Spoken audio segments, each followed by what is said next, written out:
Assalamualaikum.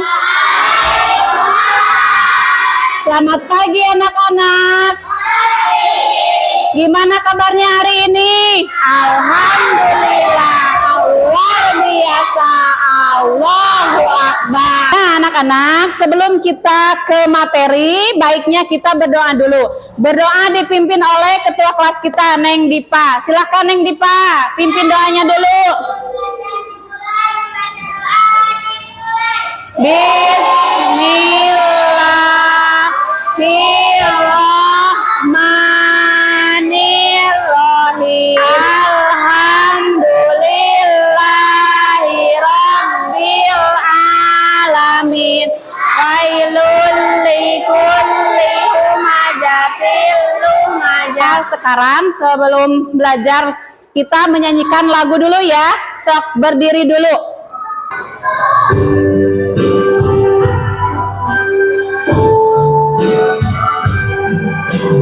Satu nusa, satu bangsa, satu bahasa kita. Ayo lebih semangat anak-anak. Belajar Pancasila. Terima kasih anak-anak. Silakan duduk kembali. Nah, sekarang Ibu mau menjelaskan tentang tujuan pembelajaran. Nah, peserta didik dapat memahami konsep keragaman sebagai sunatullah dan memberi contoh keragaman dalam kehidupan sehari-hari. Yang kedua, peserta didik dapat memahami manfaat dari keragaman sebagai sunatullah. Dan yang ketiga, peserta didik dapat mempraktekkan sikap positif seperti toleransi dan saling menghormati terhadap perbedaan di lingkungan mereka. Nah, sekarang silahkan simak videonya. Ya, nanti kalian menyimpulkan di situ apa yang kalian dapat dari hasil video tersebut. So, kalian simak dulu videonya. Dari hasil video ini apa coba yang kalian tangkap? Apa? Budaya, terus pendapat, apa lagi? Bahasa, kulit, agama, makanan khas ya. Nah, pinter. Kenapa kita memiliki banyak perbedaan di sekitar kita? Apa? Apakah perbedaan itu baik atau tidak? Baik. Ya, terima kasih jawabannya. Sekarang kita lanjutkan dengan penjelasan Ibu ya. Nah, keragaman sebagai sunatullah merujuk pada konsep bahwa perbedaan dan variasi dalam ciptaan Allah, termasuk manusia, adalah bagian dari hukum alami yang telah ditetapkannya. Sunatullah berarti ketetapan atau hukum Allah yang berlaku dalam penciptaan dan pengaturan alam semesta. Keragaman dalam hal ini mencakup perbedaan dalam ras, suku, bahasa, budaya, dan latar belakang sebagai tanda kebesaran dan kebijaksanaan Allah. Nah, sunatullah juga di sini ada dari surat Al-Hujurat 49 ayat 13. Sekarang jenis-jenis keragaman. Yang pertama apa? Keragaman agama. Percaya itu berarti keagamaan. Agama yang kalian tahu ada berapa coba? Yang pertama di kita apa? Ada Islam, Kristen, Buddha, Hindu, Katolik. Nah, yang kedua, keragaman suku, ras, dan etnis. Manusia diciptakan dengan berbagai suku, ras, dan etnis yang berbeda sebagai tanda kebesaran Allah agar manusia saling mengenal dan bekerja sama, bukan saling membedakan secara negatif. Contohnya apa? Warna kulit.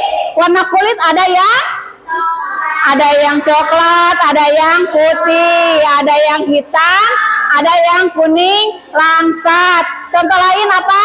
Rambut. Rambut ada yang lurus, ada yang keriting. Apa lagi? Ada yang tinggi, ada yang pendek. Nah, terus budaya. Budaya dari mana aja sukunya? Suku Sunda, apalagi Jawa, Batak, banyak ya. Nah, yang ketiga sekarang keragaman bahasa. Perbedaan bahasa di seluruh dunia menunjukkan kekayaan ciptaan Allah dan memfasilitasi komunikasi dalam budaya masing-masing. Jadi bahasa juga berbeda-beda ya. Ada bahasa Sunda, ada yang bahasa Jawa, ada yang bahasa Bali, ada yang bahasa Batak. Jadi banyak ya. Sekarang contoh-contoh keragaman dalam kehidupan sehari-hari. Yang pertama, contoh di mana? Neng, coba lihat ke depan. Contoh yang di mana yang pertama? Di sekolah. Nah, teman-teman dari berbagai suku, agama, dan latar belakang sosial yang belajar bersama di kelas. Misalnya, siswa dari etnis yang berbeda merayakan hari raya masing-masing di sekolah. Misal, di sekolah kita ada yang berbeda agama, merayakan. Misalkan ada yang Kristen, ya Helmi, duduk ya Helmi. Misalkan ada yang agama yang lain, nah merayakan di sekolah. Berarti kita harus seperti apa? Sikap kita menghargai atau toleransi ya, tapi jangan ikut ya. Yang kedua, dalam keluarga. Yang kedua apa? Dalam keluarga. Contoh yang kedua berarti keluarga yang memiliki anggota dari latar belakang budaya dan agama yang berbeda seperti pernikahan antar budaya atau agama. Berarti kita harus sikap kita apa? Menghargai. Ya. Nah, sekarang manfaat memahami keragaman sebagai sunatullah. Yang pertama, meningkatkan empati. Yang kedua, memperkuat toleransi dan kerjasama. Yang ketiga, keterampilan sosial yang lebih baik. Yang keempat, peningkatan kesadaran budaya. Yang terakhir, menghargai karya Allah. Pinter. Nah, sekarang sebelum kita ke tugas kelompok, biar lebih fokus dan lebih semangat lagi, kita tepuk fokus dulu. Siap? Berdiri dulu biar lebih semangat. Fokus, melihat, mendengar, menyimak, fokus. Terima kasih. Nah, sekarang Ibu akan membagikan per kelompok ya.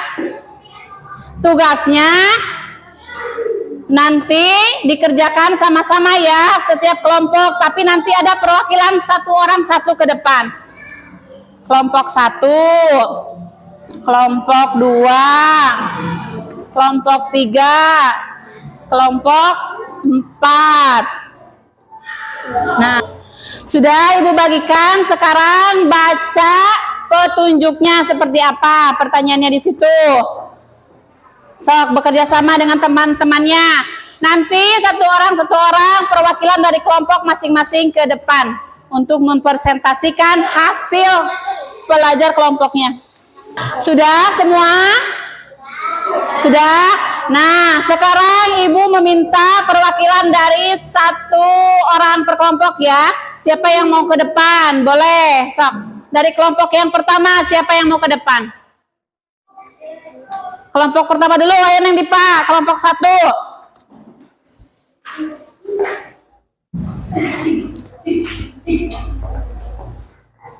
Perkenalkan, nama saya Nediva. Saya perwakilan dari kelompok 1 ingin mempresentasikan memahami bahwa keragaman merupakan bagian dari ketetapan Allah. 1. Di sekolah lingkungan sekolah terdapat siswa yang beragama Islam, Kristen, Hindu, Buddha, dan lainnya. Mereka mengikuti pelajaran agama masing-masing dan merayakan hari besar keagamaan sesuai dengan keyakinan mereka. Membangun sikap toleransi dan menghargai perbedaan. Keragaman agama mendorong manusia untuk belajar menghargai perbedaan, yang pada akhirnya menciptakan lingkungan yang lebih damai dan harmonis. Dah, terima kasih, tepuk tangan. Dah, sekarang kelompok 2. Siapa yang mau kelompok 2 yang mewakili kelompok 2? Coba, siapa? Insani. Coba perkenalan dulu ya sebelum memulai. Perkenalkan, nama saya Insani, perwakilan dari kelompok 2. Saya akan menjawab pertanyaan keragaman suku, ras, dan etnis. Contoh dari kehidupan sehari-hari berinteraksi di sekolah. Seorang siswa Jawa bisa berteman baik dengan teman dari suku Batak atau Minangkabau, belajar menghargai perbedaan budaya seperti cara berkomunikasi, bahasa daerah, atau makanan khas.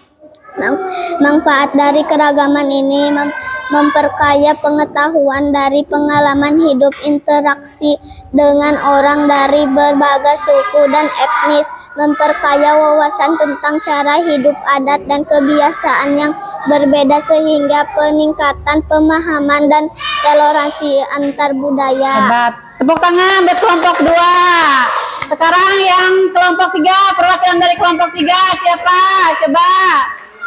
Neng Dinda. Coba perkenalkan dulu, Neng.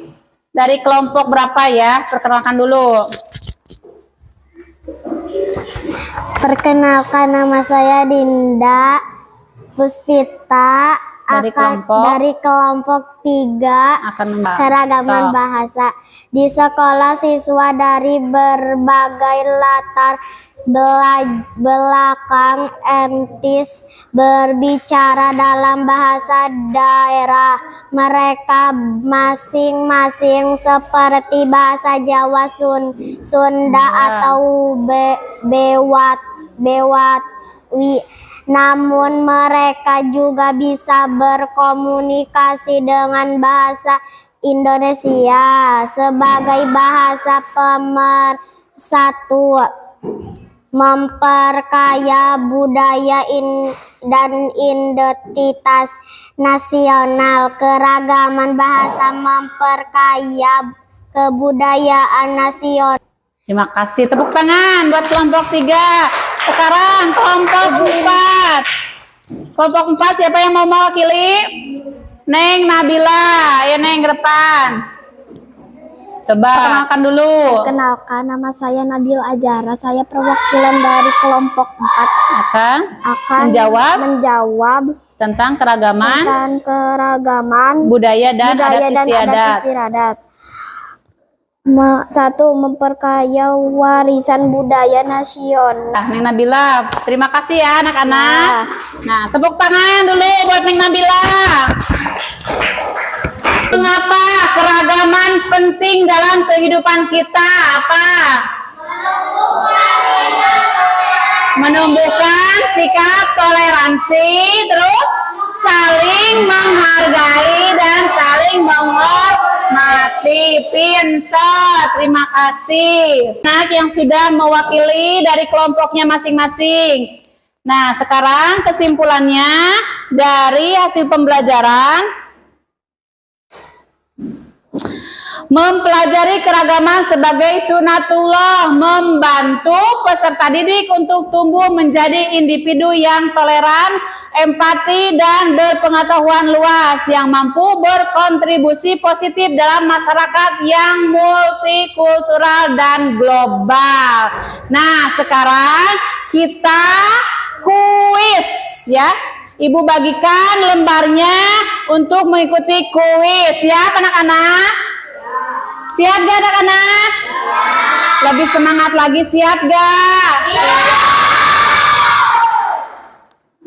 Ya nih.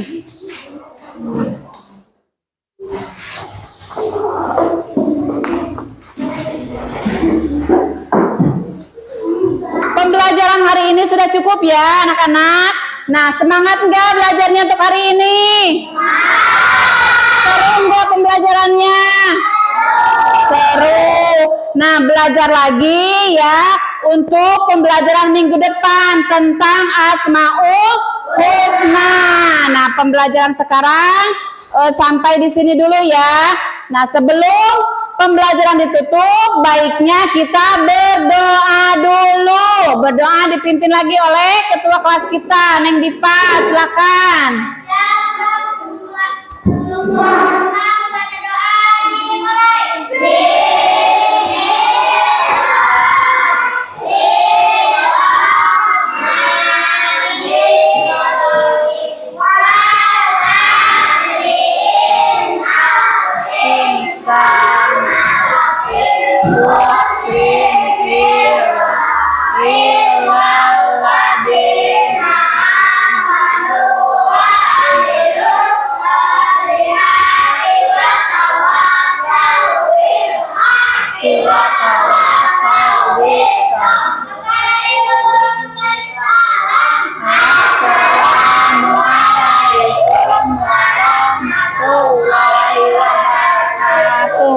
Waalaikumsalam warahmatullahi wabarakatuh. Terima kasih anak-anak hebat.